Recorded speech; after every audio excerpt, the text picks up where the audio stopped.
जब मैं योग से नहीं जुड़ा हुआ था तो मैं चाहता था कि सुबह जल्दी उठ जाऊं। 2 या 3 दिन किसी तरह उठ पाता था।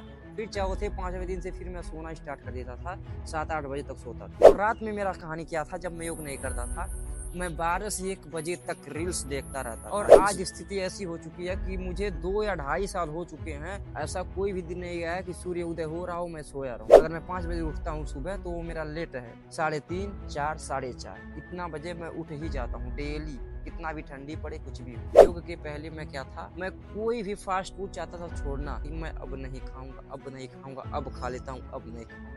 लेकिन वो चीज़ मुझसे कंट्रोल नहीं हो पाता था। लेकिन जब से मैं योग से जुड़ गया हूँ, मेरा अपने आप पे इतना बेहतरीन कंट्रोल हो चुका है कि मुझे 5 महीना हो गया है ना, चीनी से बना हुआ कोई भी चीज़ मैं टच नहीं कर रहा। अगर हम योग से जुड़े रहते हैं तो योग जो है ना, हमारा सेल्फ कॉन्फिडेंस लेवल बढ़ाने में बहुत ज़्यादा मदद करता है। अगर हमारा सेल्फ कॉन्फिडेंस लेवल बढ़ा हुआ है तो हमें मंच पे चढ़ने में शर्म नहीं लगेगी। मंच पे चढ़ते वक्त हमारा मुंह है जो लाल पीला हो जाता है, घबराहट होने लगती है, सांसों की गति बढ़ जाती है, वो नहीं होगा, सामान्य हम रहेंगे। जब हम योग से जुड़ जाएंगे, हम एक बार डिसाइड करेंगे अपने माइंड में कि मैं अब ये चीज नहीं खाऊंगा। तो क्या है कि जब आप योग से जुड़े रहोगे ना, तो संभावना आपकी बढ़ जाएगी कि जो चीज आप डिसाइड करो कि अब मैं ये चीज नहीं खाऊंगा, तो उस चीज को आप। तो ओम नमस्ते जी, प्रणाम। तो आज की इस वीडियो में आप लोगों को बताऊंगा कि मैं इतना योग क्यों करता हूँ। लोग मुझसे कहते रहते हैं कि राजन तुम इतना योग क्यों करते हो। कुछ लोग तो ये भी कहते हैं कि योग मत किया करो, योग से कुछ नहीं होगा, फालतू चीज है। सबसे पहले मैं आपको बता दूं, मेरा रोजाना का 2 से 3 घंटे सुबह में योग में चला जाता है। तो लगभग 3 साल होने वाले हैं, मैं रोजाना योग करता ही करता हूँ। अगर कोई विशेष रुकावट आ जाती है, उसी दिन सिर्फ मैं योग नहीं करता हूँ, नहीं तो मैं रोजाना योग करता ही करता हूँ। तो मैं अब आपको बता रहा हूँ कि जब मैं योग नहीं करता था तब मैं कैसा था, अब 3 साल की योग करने के बाद मैं कैसा हूँ, उस चीज को आज मैं आपको शेयर करूँ। तो जब मैं योग नहीं करता था लगभग 3 साल पहले, तो मैं कैसा था पता है। जब मैं योग से नहीं जुड़ा हुआ था तो मैं चाहता था कि सुबह जल्दी उठ जाऊं, उठ के व्यायाम करूं और फालतू चीजें मैं ना खाऊं और अपने सेहत पे ध्यान दूं। लेकिन मुझसे वो चीज नहीं हो पाता था। 2 या 3 दिन किसी तरह उठ पाता था। फिर चौथे 5वें दिन से फिर मैं सोना स्टार्ट कर देता था। 7-8 बजे तक सोता था। और रात में मेरा कहानी क्या था, जब मैं योग नहीं करता था, मैं 12 से 1 बजे तक रील्स देखता रहता था। फालतू की सोशल मीडिया पे मैं अपना टाइम वेस्ट करता रहता था। और ये भी देखता रहता था कि बॉडी कैसे बनाए, कैसे स्लिम बने, ये करे वो करे। कुछ फॉलो नहीं कर पाता था। जानने को तो मैं बहुत सारी चीजें जान गया था कि सुबह जल्दी उठना है, फालतू चीजें नहीं खाना है, लेकिन मैं कर नहीं पाता था। सोचता था मैं करूंगा करूंगा करूंगा, लेकिन मैं कर नहीं पाता था। तो सिर्फ यही नहीं है कि सिर्फ मेरा इतना ही फायदा हुआ है, बहुत सारी फायदे हुई हैं। मैं आपको सब कुछ बताने का प्रयास करता हूँ। तो जब मैं योग से जुड़ गया तो मैं देखा कि मैं सुबह जल्दी उठने में बहुत ज्यादा सफल हूँ। जितना मुझे परेशानी होती थी सुबह उठने में, उतना परेशानी मुझे हो ही नहीं रही है। तो फिर जब मैं योग करते गया और आज स्थिति ऐसी हो चुकी है कि मुझे 2 या ढाई साल हो चुके हैं। ऐसा कोई भी दिन नहीं गया है कि सूर्य उदय हो रहा हो मैं सोया रहूं। हाँ, अगर मेरी नींद पूरी नहीं हुई है तो मैं दिन में सो लेता हूँ, लेकिन ऐसा कभी एक भी दिन नहीं बीतने दिया हूँ कि सूर्य उदय हो रहा हो और मैं सोया रहूं। और सोने का क्या टाइमिंग है, सोने का टाइम मेरा ये है कि 9, साढ़े 9, 10, लेटेस्ट 10 बजे तक। अगर मुझे किसी फंक्शन में ही जाना है, कुछ करना नहीं है, तो मैं सो ही जाता हूँ। नॉर्मली मैं ऐसा नहीं होने देता हूँ कि मैं फोन चलाता रहूं, 11-12 बज जाए और मैं सो ही ना पाऊँ। ऐसा मैं होने नहीं देता हूँ। मतलब 10 बजे के पहले किसी भी हाल में मैं सो जाता हूँ। और 5 मेरा सबसे लेट टाइम माना जाता है। अगर मैं 5 बजे उठता हूँ सुबह तो वो मेरा लेट है। 3:30, 4, 4:30 इतना बजे मैं उठ ही जाता हूँ डेली। कितना भी ठंडी पड़े, कुछ भी हो।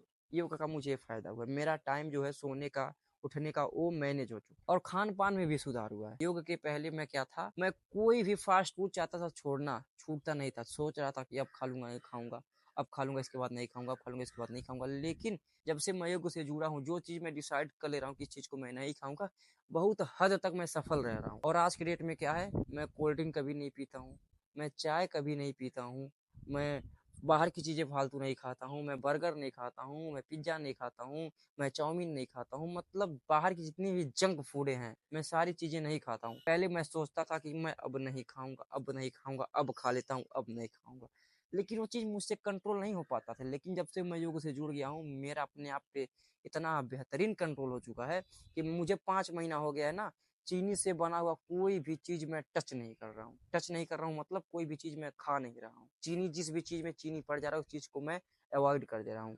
शादी बारात में सारी रसगुल्ले, छेने, बर्फी, सब कुछ को मैं त्याग कर दे रहा हूँ। अगर हम योग से जुड़े रहते हैं तो योग जो है ना, हमारा सेल्फ कॉन्फिडेंस लेवल बढ़ाने में बहुत ज़्यादा मदद करता है। अगर हमारा सेल्फ कॉन्फिडेंस लेवल बढ़ा हुआ है, तो हमें मंच पे चढ़ने में शर्म नहीं लगेगी। मंच पे चढ़ते वक़्त हमारा मुँह है जो लाल-पीला हो जाता है, घबराहट होने लगती है, साँसों की गति बढ़ जाती है, वो नहीं होगा, सामान्य हम रहेंगे। आपने ऐसा भी देखा होगा कि अगर किसी को माइक दे दिया जाए और 50-60 लोग आगे बैठे हों, उनको कुछ बोलना हो ना, तो बोल नहीं पाएँगे। ये क्या है? कहीं न कहीं हमारे अंदर कॉन्फिडेंस लेवल की कमी है। जिनके अंदर कॉन्फिडेंस लेवल की कमी नहीं होगी, वो माइक में या फिर मंच पे चढ़ के कुछ कहना हो, बोलना हो, सब कुछ अच्छे से कह लेंगे। वो घबराहट उनको नहीं होगी। तो उस घबराहट से जो लड़ने का जो तरीका है, वो योग है। अगर हम योग करते हैं, सिर्फ़ ऐसा है हमको दिखता है ना, प्राणायाम करते हैं और कपालभाति करते हैं, भस्त्रिका करते हैं, तो एक सिंपल सा एक शारीरिक व्यायाम है। शारीरिक व्यायाम सिर्फ़ नहीं है, एक मानसिक व्यायाम है। अगर हम चाहते हैं अपने आप को बदलना तो हमको योग से जुड़ना ही होगा। बहुत से लोगों को ऐसा लगता है ना कि योग करना मतलब बीमारियों से लड़ना। ये बात पूरी-पूरी सही है लेकिन अधूरी है।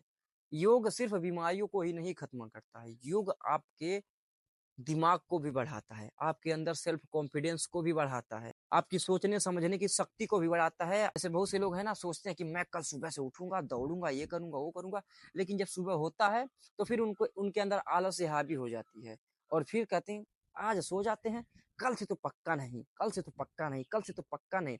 फिर वो ऐसे उनका चलता रहता है और जब हम योग से जुड़ जाते हैं तो जो सुबह हमको आलस्य पकड़ लेता है ना कि नहीं कल से चलेंगे, फिर हमारे माइंड में भी आने लगेगा नहीं कल से नहीं हम आज से करेंगे। इस तरह का आपका मानसिक बदलाव होगा। बहुत से लोग हैं जो खान-पान में भी बदलाव करना चाहते हैं, नहीं कर पाते हैं। सोचते हैं आज मैं ये खा ले रहा हूँ, कल से नहीं खाऊँगा। आज मैं मांस खा ले रहा हूँ, कल से नहीं खाऊँगा। आज मैं फास्ट फूड खा ले रहा हूँ, कल से नहीं खाऊँगा। और इनका कल कभी आता ही नहीं है। लेकिन जब हम योग से जुड़ जाएँगे, हम एक बार डिसाइड करेंगे अपने माइंड में कि मैं अब ये चीज़ नहीं खाऊँगा। तो क्या है कि जब आप योग से जुड़े रहोगे ना, तो संभावना आपकी बढ़ जाएगी कि जो चीज़ आप डिसाइड कर लो कि अब मैं ये चीज़ नहीं खाऊँगा, तो उस चीज़ को आप जब तक डिसाइड कर लो कि मैं नहीं खाऊँगा, तब तक आप उस चीज़ को रोके रहोगे। उस चीज़ की तरफ आप नहीं खींचे चले जाओगे। जो हमारा जीभ है ना लपलपाता रहता है, हम अपने आप से ही वादा करके तोड़ देते हैं कि अब मैं ये चीज़ नहीं खाऊँगा, फिर सामने आ जाता है तो नहीं छोड़ पाते हैं। तो जब हम योग से जुड़े रहेंगे ना, तो हमारा जो माइंड है, जीभ को कंट्रोल करेगा, उसको हमारे उसकी तरफ ज़्यादा जाने नहीं देगा क्योंकि हम अपने आप से वादा कर लिए हैं। इस तरह का खेल होता है योग में। मान लीजिए आपको गैस बनता रहता है, कब्ज़ है, एसिडिटी है, आप एक दवा का गोली खाते हो फिर आप ठीक हो जाते हो। क्या आप ठीक होते हो? नहीं, आप वास्तव में ठीक नहीं होते हो। आपको बस ऐसा लगने लगता है कि हमको अब गैस नहीं बना है। वो आपका जो है ना आपके माइंड से वो कनेक्शन काट देता है कि हाँ, हमको अब हम ठीक हैं, राहत हमको है। लेकिन वास्तव में जो कब्ज़ का, गैस का, एसिडिटी का जो समाधान है, वो है खान-पान के सुधार में। जब तक हम खान-पान में सुधार नहीं लाएँगे, हमारा कब्ज़, गैस, एसिडिटी हमारा ठीक नहीं होगा। दवा खा के हमको ऐसा महसूस होने लगेगा कि हमको कुछ नहीं हुआ है। वो अंदर तो गैस वाला सिस्टम सब कुछ परेशान आपको करेगा, लेकिन आपके माइंड में वो चीज़ नहीं आ पाएगा उसका सिग्नल कि हाँ, अब हमको गैस बना हुआ है। बस दवा उस चीज़ को काम करता है, लेकिन जब हम योग से जुड़ जाते हैं, जब हम योग से जुड़ेंगे तो हमारे खान-पान पे कंट्रोल हो जाएगा और जब खान-पान पे कंट्रोल होगा, तो बीमारी हमारे अंदर से खत्म होने लगेंगी। योग करने से हमारा मानसिक बल बढ़ता है। योग जब हम करने लगेंगे, तो कब कहाँ पे क्या बोलना है, कैसे रहना है, क्या चीज़ सुन के बर्दाश्त करना है, क्या चीज़ सुन के उसका जवाब देना है। हर चीज़ का हमारे अंदर सामर्थ्य आने लगता है। हम किस तरह से सोचते हैं, मैं सोचने समझने का हर एक चीज़ का तरीका बदल जाएगा जैसे हम योग में जुड़ेंगे।